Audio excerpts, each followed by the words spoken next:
Senator from South Carolina, Lindsey Graham, has died. So Lindsey Graham first became a congressman in 1994 when he won his first election. Then after 8 years, he decided to run for the United States Senate. And even as of this year, he was running for his fifth 6-year term, 30 years in the Senate, 8 years in the House of Representatives, nearly 4 decades in the federal government. So with a very long history, what was he up to?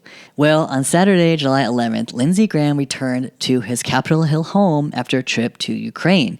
There he met with President Zelensky, where they talked about American foreign policy and Russia sanctions. So when he did get back home, he was feeling ill. Now, he knew that the very next day he had an interview on Meet the Press. So he's basically felt like he didn't really have time to address this, and he wanted to delay medical treatment. So allegedly, one of the Senate Majority Leader, Tom Thune, one of his staffers was with Lindsey Graham at the time he was experiencing this. So the staffer took it on their behalf to call first responders. And first responders, according to NBC News, said that they were responding to a call for someone experiencing cardiac arrest. So according to actual diagnosis, Lindsey Graham had a aorta dissection, and that has essentially led to his demise. Now, ironically, Lindsey Graham knew that he was in the middle of a lot of foreign policy decisions, but also he actually said, "I can't die right now." So it is reported that during Lindsey Graham, hours before he passed, he went on to say, "I can't die right now. I have to do Russia sanctions, get Iran sorted out, and do Israeli and Saudi normalization." So that was one of his last quotes that he joked about, essentially, before, not seeking medical attention sooner. Now, lo and behold, this was world-breaking news where Lindsey Graham, senator from South Carolina, passed at 71. This had made headlines all across the country and around the world. So just this whole idea that Lindsey Graham was really wrapped up in the middle of American foreign policy says so much about how this moment is huge. Not only that, but later that evening, after news broke, across the internet, we saw President Trump even go out to say on his Truth Social account that Lindsey Graham was a true patriot. And that made sense. Even before, Trump and Lindsey Graham became friends, right? Lindsey Graham was one of Trump's harshest critics. Lindsey Graham ran for president in 2016, eventually suspending his campaign after Trump was very clearly the winner, especially in South Carolina. And then from that point on, we saw that Lindsey Graham became a close ally of President Trump. Not only was he able to necessarily build a friendship, but really work his manipulation tactics. And I say that when you look at some of the moves and things that were said from Lindsey Graham in honor or support of President Trump. So you knew that he was able to whisper in his ear. And one thing that was reported from Breaking Points, which seems to be one of the typical news stories you may hear even from Capitol Hill, is that a lot of the ways that Lindsey Graham was able to get President Trump to do things in his favor was to say, "Oh, Obama would do that. Oh, Obama would have done that." So the fact that he was using kind of that as a cudgel to force President Trump to do what Lindsey Graham had wanted in terms of American foreign policy really worked. So interestingly enough, we know that right now we are in the midst of a war in Iran. Lindsey Graham had a huge role in making that happen, but also the blunderous failure that it's become to be, costing American taxpayers billions of dollars without any oversight at the Pentagon, let alone then really getting a worse deal or negotiation after the assassination of their head leader. So that being said, Lindsey Graham, very much integral in American foreign policy. If you look back on his career, he has made some horrible decisions, not only between the war in Iraq, not only between what was happening in the Middle East since then, also in Afghanistan, but also more recently with Palestine and Israel.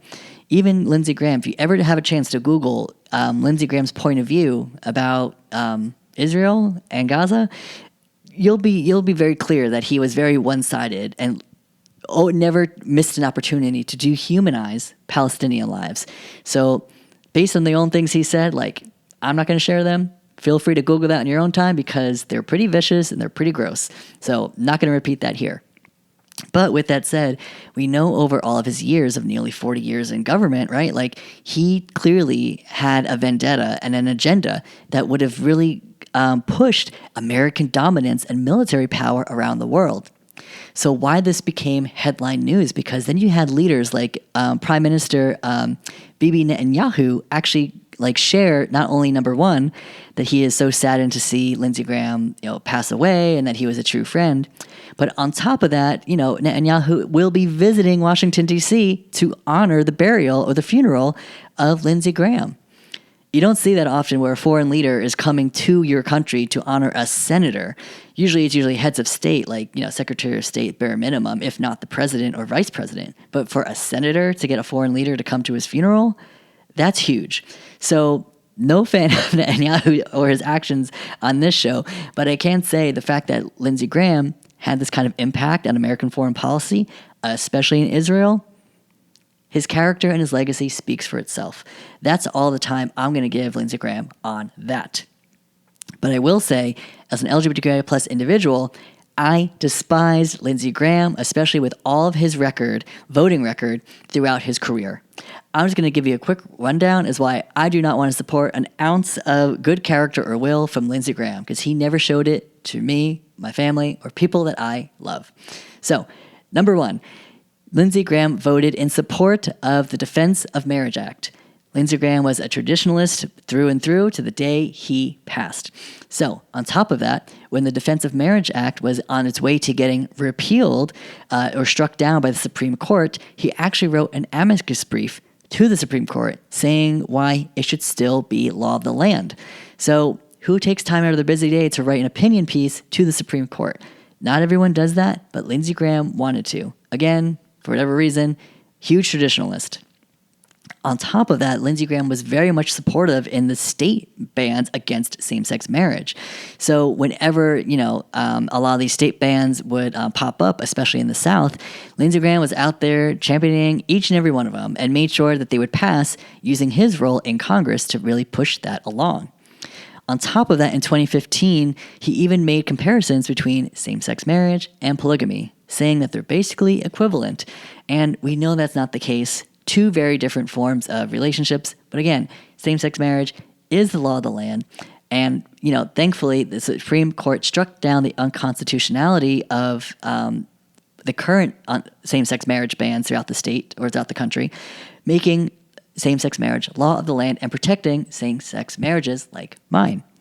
But Lindsey Graham didn't stop there.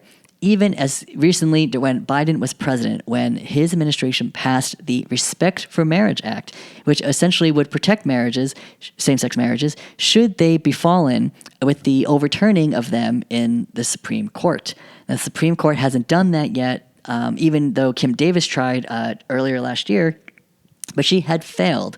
And fortunately, because of that failure, right, it's definitely been a setback for the traditionalist movement, especially folks like Lindsey Graham. But also, now that Lindsey Graham has been removed from the equation, right, this will be one less voice trying to, spew this kind of hate, this kind of division, but also just like his weird hangups. I'm like, dude, why are you using your whole position of power and gambling your life away on these issues that clearly aren't with the times?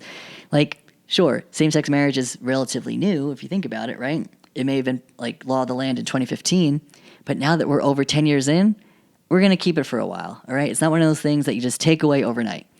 Roe v. Wade, while it did get overturned, it took 50 years before that actually happened. So now we're at a place where same-sex marriage, law of the land, our society is evolving and changing. Democrats are super excited to get back into power. At least the voters are, I can say that much. Maybe not the folks in power right now who aren't wielding their power responsibly or aggressively, but the voters, we're ready for change and protecting LGBTQ plus individuals around the country. So with that said, Lindsey Graham, with his own, closet case kind of proclivities and all the rumors you've been probably hearing about his personal life, they're probably true, especially that we're seeing, more folks come out and saying what he actually has done and his nickname Lady G or Ladybug, right? Long story short, I really am not interested in what he's been doing, but I do know that he's been using his position of power to divide and conquer, wreak harm across marginalized communities, not only here at home, but also around the world. So I have no interest in Lindsey Graham's legacy. It has not been a positive shining light for America. And honestly, now that we have one less harm in the world, may we finally be a little bit more and closer to peace. Thanks so much for watching part 2 of episode 49. If you like what you heard and want to learn more, then make sure to subscribe to Not Suitable for Democracy on Apple Podcasts, Spotify, and YouTube. Now for part 3, we're going to talk about Mitch McConnell, that photo op, and was he the first person in American history to try to fool the public? Make sure to watch to find out.